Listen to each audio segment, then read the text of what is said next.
My Kent State preview and prediction. Penn State is going to be playing Kent State tomorrow, Saturday, at 12 o'clock kickoff. Currently, Penn State is 2-0, coming off of a big win against Pitt, a game that started out pretty close, but then Penn State just continued to pile it on and really was able to play stout defense in the second half, and the offense was able to capitalize on a lot of opportunities and really play up to the potential that I think it's capable of. For Kent State, they struggled uh, a lot last year. They were 3-9, but this year they came out. Week one was pretty good. They almost beat Illinois. They were up, but they couldn't finish the deal. I think they lost 34-31 or something like that. It's about a 3 point loss. And then last week they came out and they were able to beat Howard. I think 44-14 or something like that. Howard's not a great team, but this team looks like they got a little bit more than they had a year ago. Now, does that mean that's going to translate in the win loss column? I don't really know, but I do think that they are in a step in the right direction. However, with that being said, Penn State on paper is a much, much better team. Appalachian State's still 2, 3 scores better than this Kent State team. Penn State should have not a big trouble winning this game tomorrow, but Penn State's defense does have to step up. This quarterback for Kent State, he was a commit to Auburn. He transferred out of the program. Now he's starting at Kent State. I think the only way Kent State can make, for Kent State, okay, this is how you gotta win the game. You gotta put up points because your defense is okay, but Penn State has really good offense. Like Penn State has Trace McSorley, a really good receiver. I mean, a really good quarterback. Why did I say that?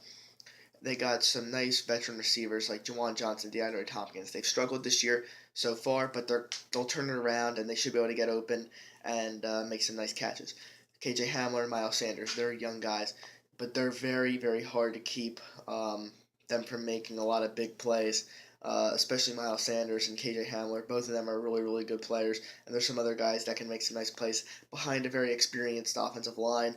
I think the offense really has no real chance of not really performing well tomorrow.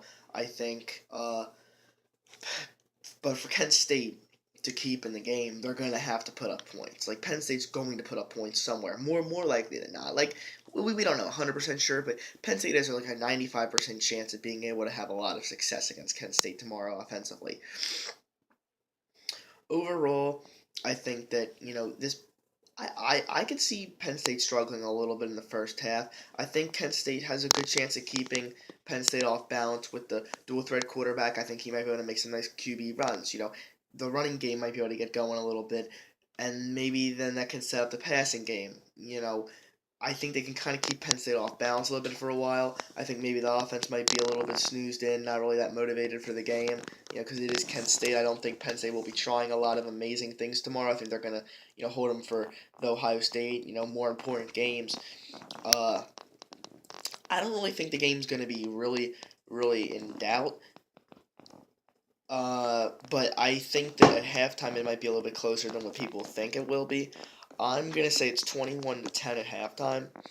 Penn, Penn State, they're doing some nice things. McSorley's moving the ball nice. Miles Sanders is able to get the running game going. This is where Penn State should be able to dominate in the trenches. They're probably 3-4 inches bigger, and they're probably 30-40 pounds heavier. That's a big difference, and that's going to, Penn State should be able to block pretty good, run block and pass block. McSorley should have a lot of time. The receivers should be getting open, and Miles Sanders should be able to have a pretty good day running the ball. I think that Penn State should be able to do pretty good in that perspective, but I do think that Penn State might get caught a little bit off balance, a little bit like how they did at Pitt, but I think Kent State might capitalize a little bit more, and they'll go to the locker room only down 11 points, 21-10.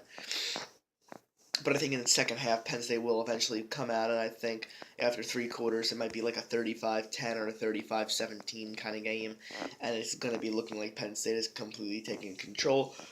I think, that's when Penn State is going to start to put up pressure. I think all day, the D line will be able to put pressure, and I think as the game goes on, Penn State's going to be able to get more and more pressure and tire out that O line, and I think they're going to be able to generate more pressure and be able to stop the run better and kind of realize that as long as they can get pressure and stop this run and flush him out of the pocket, he's just going to have to throw it away or he's going to get sacked.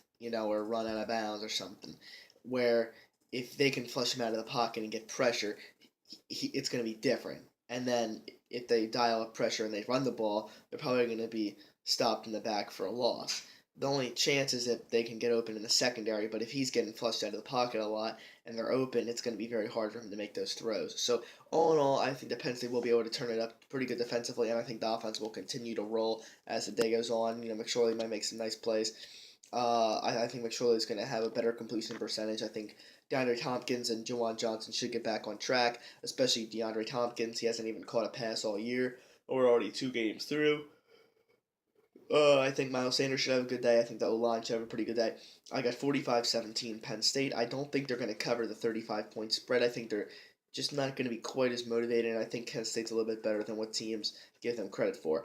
And people always go back and forth. Like, after App State, they're like, oh, Penn State's trash, they stink. And then after Pitt, they're like, oh, yeah, they're amazing, So it's like, there's a middle ground. Pitt isn't as bad as they were in the Penn State game, and Penn State's not as good as they were in the Pitt game. Primarily the second half, like the score. But at the end of the day, that's what I got. 45-17 Penn State. Hope it happens, guys, and peace out.